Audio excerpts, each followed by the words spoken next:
And also, I wondered if Casemiro was not fully fit. He clearly had a knock in the first half because he looked at some point that he was going to come off, or he was grimacing a bit. And I wonder if Fred, you know what I think of Fred anyway.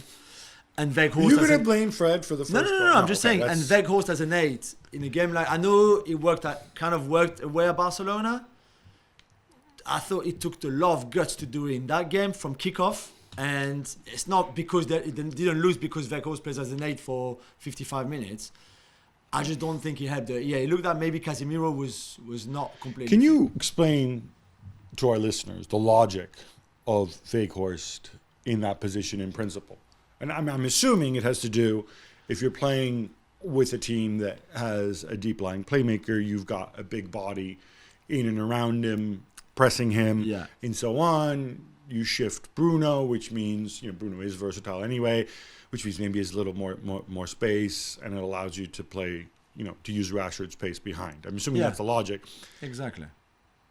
But Liverpool don't have that kind of midfield, right? So it's not like Thiago Alcantara wasn't there, so you're not putting the big body on him. Liverpool's build-up is going to come either from one of the center backs stepping in, or the full-backs attacking, right? It's not like Fabinho's not going to turn into, Busquets. I was going to say Jorginho. Come on. Give me Georgia here. Yeah, right? Busquets. So why do it in this game in that way?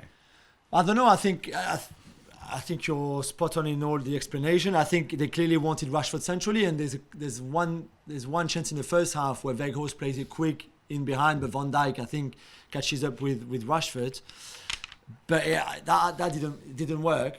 But I think this is. I think that's what he wanted, Rashford centrally. I think he needs Weghorst for set pieces, especially defensively, especially against Liverpool, who are very good on them. They still concede on the second phase of one, by the way, after Weghorst came off. And I think he likes the fact that, as we saw against Barcelona, that Weghorst runs a lot, a bit sometimes like a headless chicken. But because he wants to do well, and he can put pressure on a Fabinho or, I guess, one of the 3 Liverpool midfielders at some point, the ones on the ball. I think for this game, it just didn't work out at all. And I was even surprised that Weghorst was still on the pitch at the start of the second half. And again, I'm not saying that they lost so heavily because Weghorst was playing in that position, but I would have taken him off at halftime 100%. And he played another 12 minutes after the break.